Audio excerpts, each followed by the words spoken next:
Ajahn Tuch started off by asking for the opportunity from a mother, father, guide in the Dhamma, Venerable Ajahn Anan Venerable Ajahn Maha Somjai Siritamo, and the monastic community here at Wat Mabjan.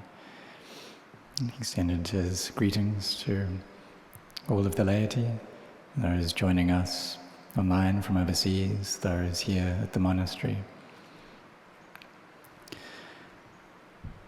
So he said, today I wish to teach a bit about the Dhamma. I've been given the invitation by Ajahn Anan, his kindness to ask me to come to give a little bit of teaching to all of you, those of you who are practicing Dhamma in this retreat.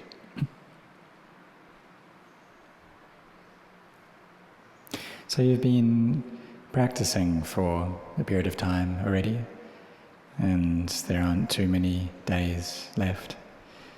So I thought I'd give a bit of explanation and share some experiences that I had had from the beginning of my practice.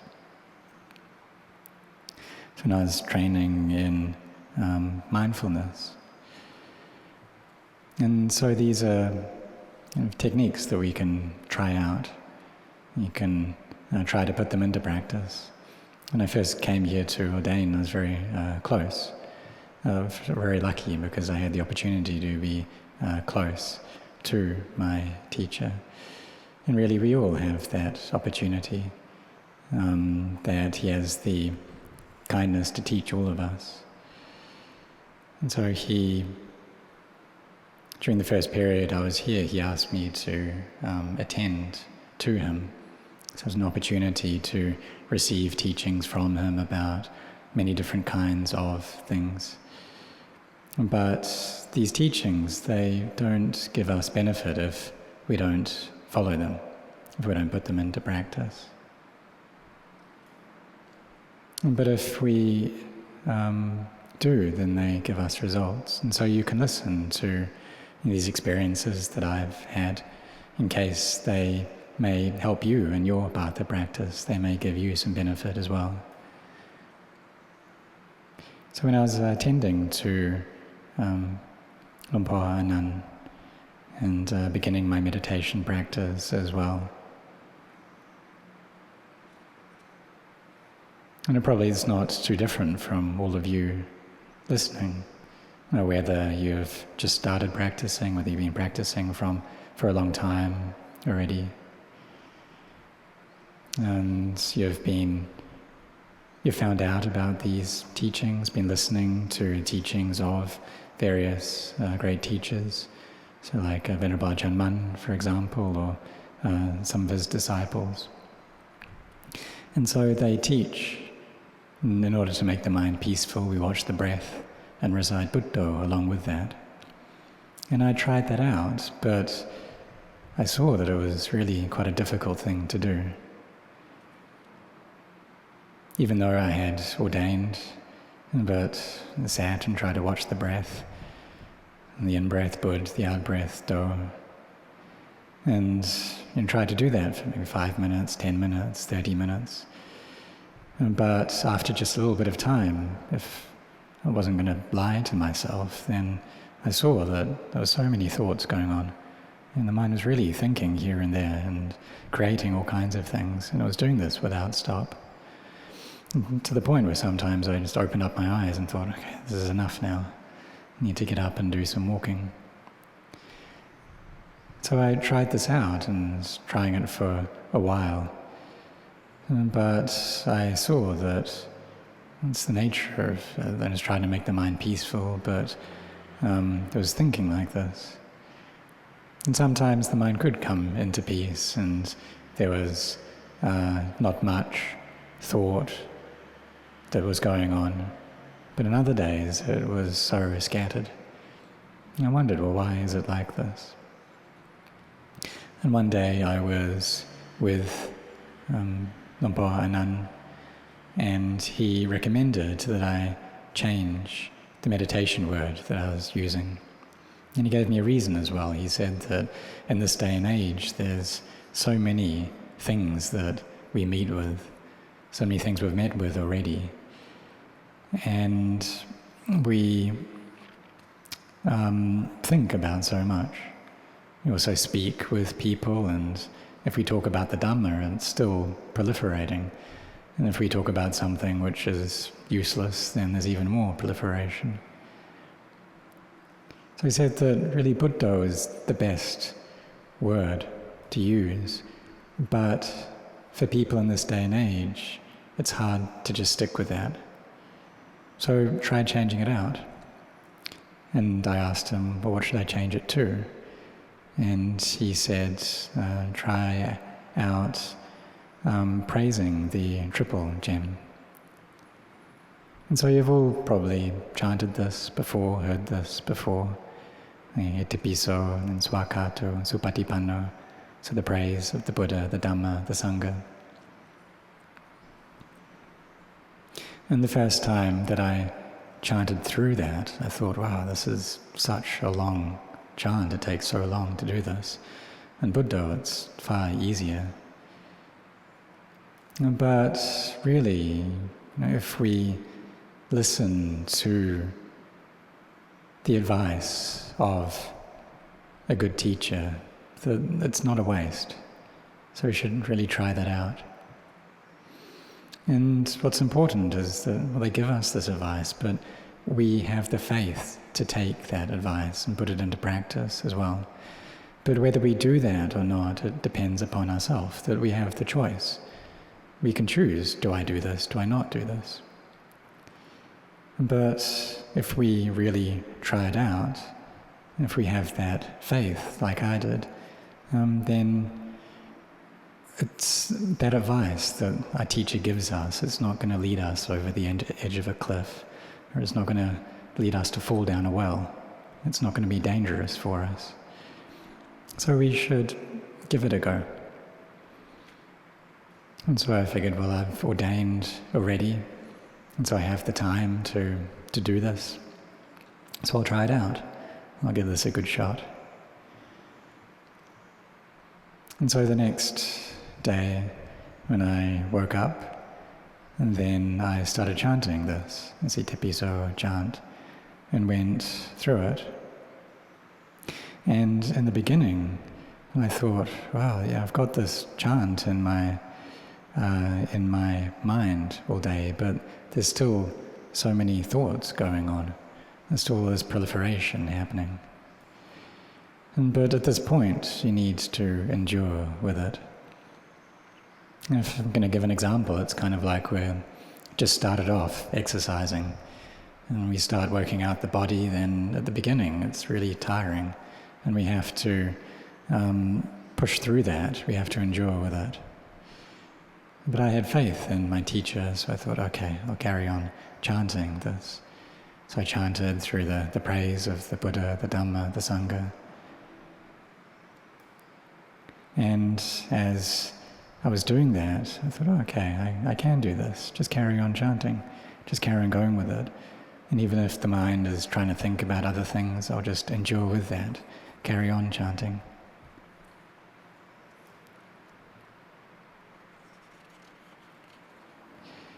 And so with the practice of the Dhamma, we can observe that it's kind of like we're cooking, and our teacher, Anan, he is a good chef who can cook very delicious food. And so he gets us to try out a dish ourselves. But that depends upon us, that he can tell us what to do. He can tell us the ingredients, that you put this in about this much and that about that much.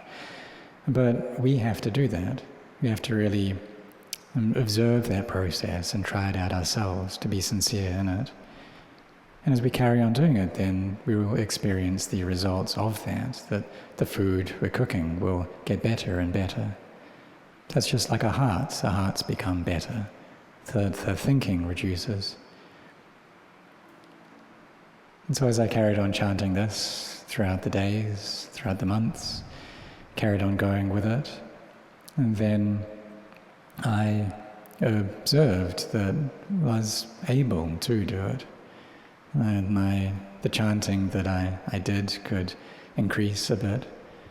I started off with 50 rounds of that. And then when I got to the evening chanting, then I realized that things were better.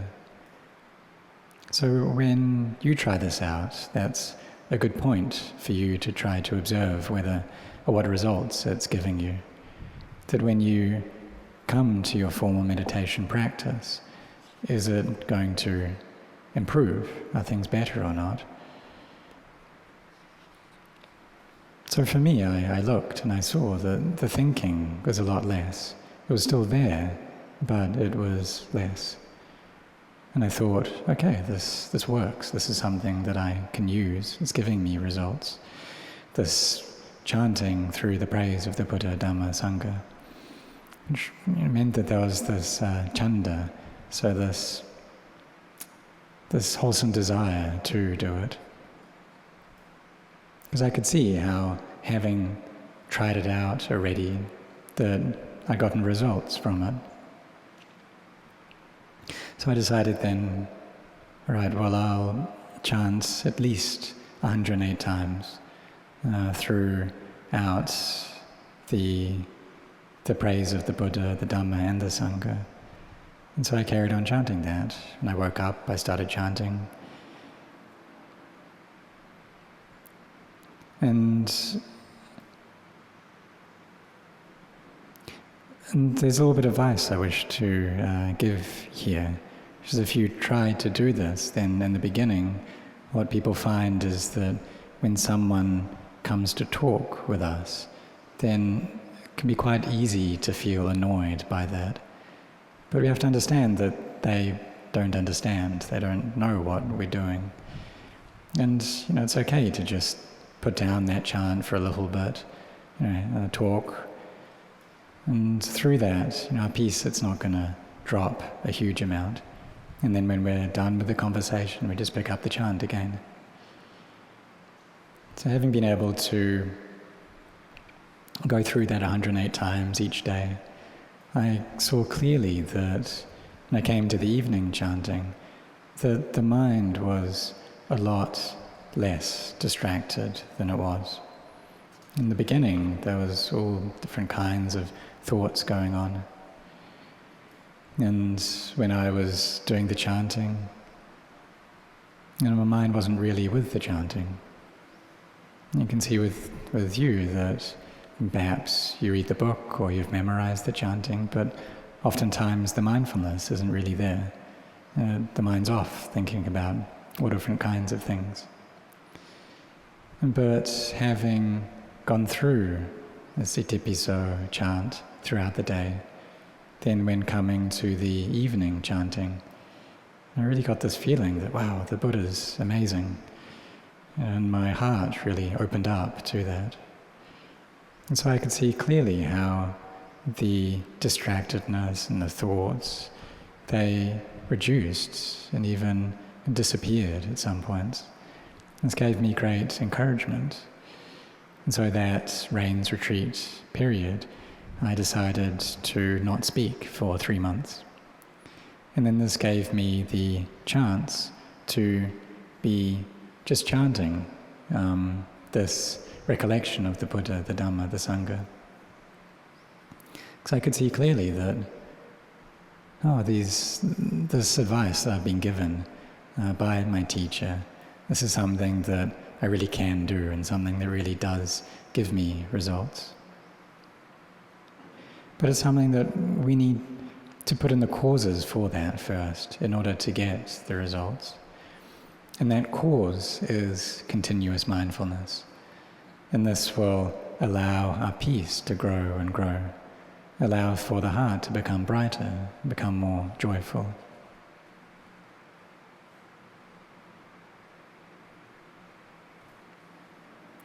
So when we do that, then we get this clear understanding of, well, this is how we need to practice. that we need to give a foundation for our minds. And just like how a house needs a strong foundation, and then upon that we can build a structure that isn't going to just collapse. And so it's the same for our hearts, that they need a strong foundation for them as well. And then if we are chanting through this itipiso and we start feeling tired, then it's okay to just come to be reciting Buddha, because the mind, it's not thinking, it's not proliferating here and there already. So the results we get from this depends upon our efforts. Whether we put in a lot of effort, whether we put in a little bit, how much we do. But we need to accept first that meditation, the cultivation of the mind, it's the most difficult thing in the world.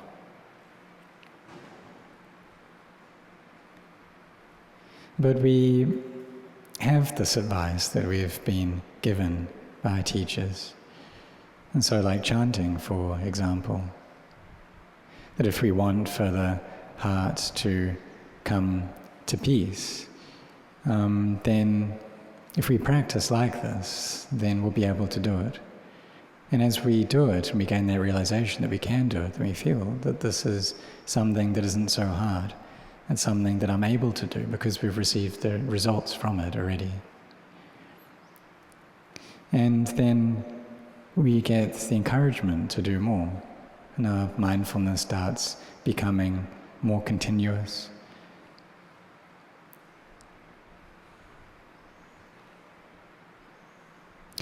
And so then we kind of get this encouragement to try to bring more energy to our mindfulness and to be practicing, reciting these meditation words or chants all throughout the day.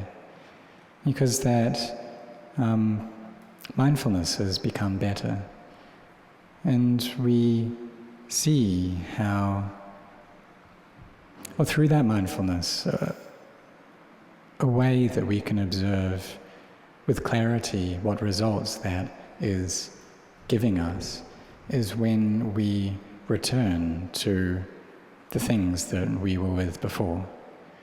So like now, you're on this retreat, but when you go back into your normal life and you're with people who don't practice the Dhamma, you go back into your families, with your family, with the colleagues. You have to meet with all different kinds of things, be involved with different kinds of things. But what you can observe is that the heart, perhaps, is more at ease. When you chant, just any chant that you like, so it could be a tipiso, it could be something else. But when you have that as your something that you can rely upon, then you feel, oh, I've got a refuge now. So even though you may be with things which were once difficult, but now there's this energy to the heart through the sincerity of one's practice of chanting. You really feel like that energy is there within your own mind, and able to gain an understanding of all of the things around you. You see the reality, the truth in those things. That there really isn't anything there, it's just stuff that comes up, it stays for a bit, it passes away. And just following its own causes and conditions. It's not something that's really related to me. So the things that used to cause our suffering, and we feel like within our hearts that we just don't want to get stirred up by those things anymore.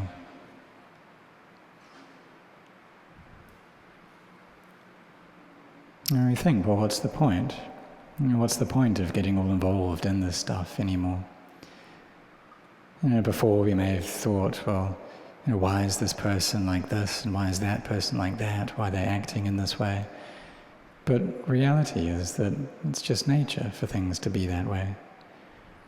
And so if we begin to have mindfulness, then we're able to see the reality of the things around us.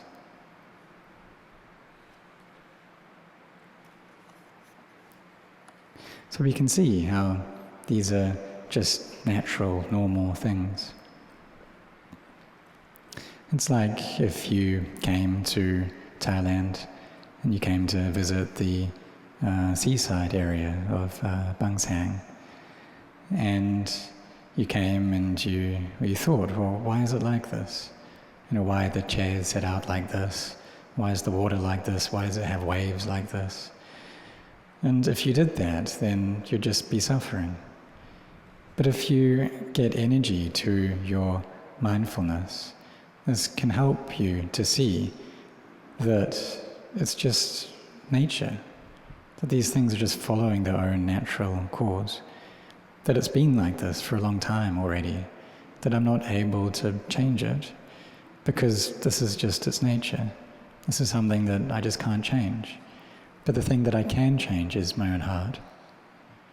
And when we understand that, then we don't suffer over this. At the very least, we have happiness in our hearts, that we're not creating all these different kinds of issues. We're not getting involved in things that just don't involve us.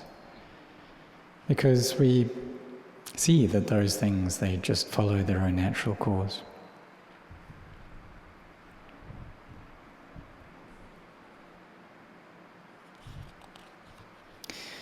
So when we begin to sincerely practice, that it's like right now, you have the time to be on this retreat, and there aren't many days left. It's just 3 days. So you can really try this out sincerely for the next 3 days. And really try to keep your mindfulness with the chant, with the meditation, phrase or word. So you can pick up Itipiso, for example, and through the next 3 days, just give it your best, with all the energy, the effort that you have. And you can think, well, I don't have a lot of time left on this retreat, so I really try this out. I've spoken with other people a lot already in my life, so right now I'll try to speak little. And if you're at home, then you can ask the people that you live with permission to not speak for the next 3 days. If it's not necessary, that you won't talk. And just try sincerely chanting this throughout that time. And even though the time that you have is not much, if the sincerity that you have is great, then it's possible for incredible results to arise. It's because it's just not sure. That really it depends upon our sincerity, how much we set our hearts on it. And like I've said, practicing Dhamma, it's like exercising. In the beginning, we may feel like it's very difficult. Maybe we go for a run or lift weights, and we feel a little achy and tired. But at the very least, we're going to get a strong body from that. Maybe we'll get some muscles as well. So in exercise, we need to use our powers of patience, endurance, forbearance, and that will help us to get a strong body, to get good health. So we can use that example now for trying this practice out in these last 3 days. Just give it all one's effort. Because if we can really get a grasp of the fundamentals and the principles of the practice, and then when we go to live our lives out in the world and have to meet with all different kinds of things, at the very least it'll help us to not suffer too much over those things. Because we'll have a lot of mindfulness there within ourselves. Like if we hear about different kinds of news, then we think, well, this it's just not of benefit to me. And we think that, well, if this isn't related to me, if it's not about my own safety, then I'm not going to pay attention to it. So we just pay attention to the things that are actually important to us. When we meet with all different kinds of things, then we just get the feeling that that's just how it is. And there's no need to create an issue out of it.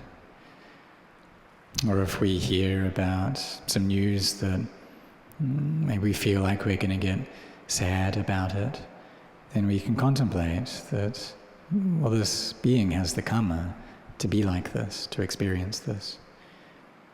And then through this, the peace, the ease that we feel in our hearts becomes better and better.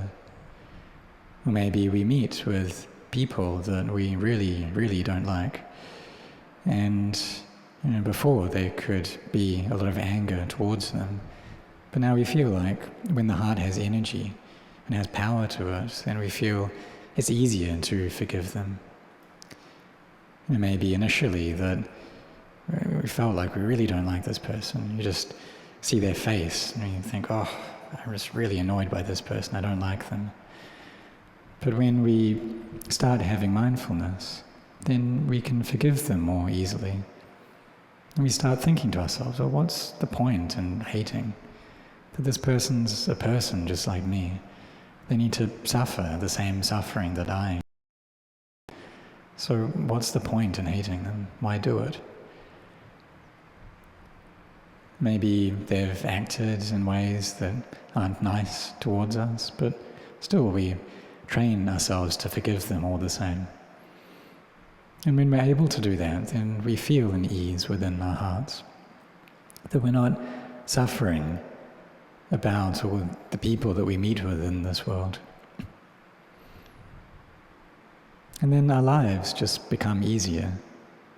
It's like we gain freedom, that we're not suffering due to the world around us, the things that we come into contact with that we don't like, that we don't get all averse and upset about them. We're able to have mindfulness constantly with ourselves. So we try in this way, but we also have to see that it's a steady process, that all things, they take their time. And this is something which doesn't come easily.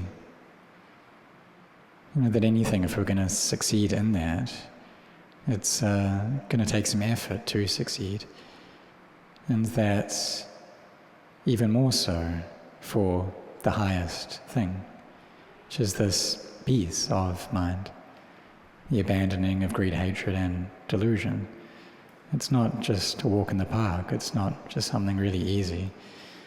But if we're going to say it's difficult, well, it's not difficult either. Really, it depends upon us. It depends upon our belief in the Buddha, the Dhamma, the awakened teachers. And upon us thinking, okay, well, I'll try this out. They've given me this advice already, so I'll put that into practice, following what I'm able to do, following the energy that I have. And just that is enough already, just to do that.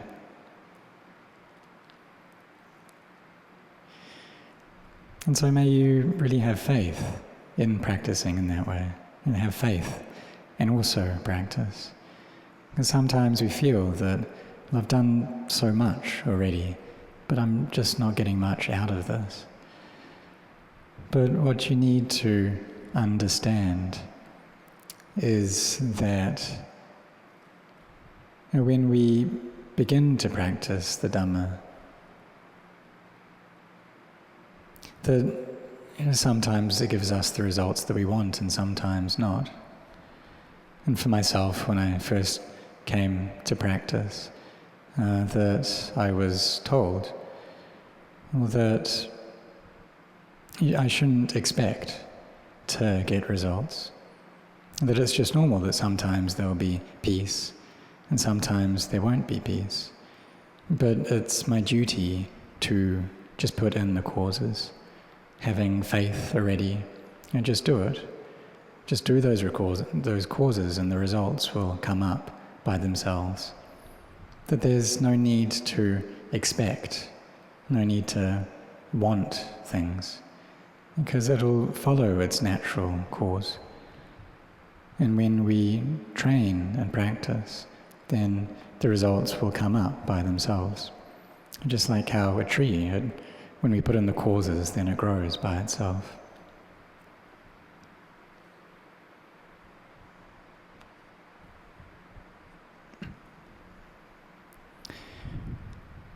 And so, having heard these teachings as we have from these great teachers, and they've explained many different things, and as we practice, then we steadily gain a greater understanding of them. And so may you be sincere in putting those teachings into practice. And so lastly, that I wish for you to have happiness and growth, both in the world and in the Dhamma. And may you find freedom in your lives. So may you have happiness in your lives, be able to forgive all of the people around you. And may you have the opportunity to train in mindfulness a lot, because this is the thing that will allow for your life to grow and to flourish. And there's nothing better than this. And so I will end my talk here, and may all of you grow in blessings.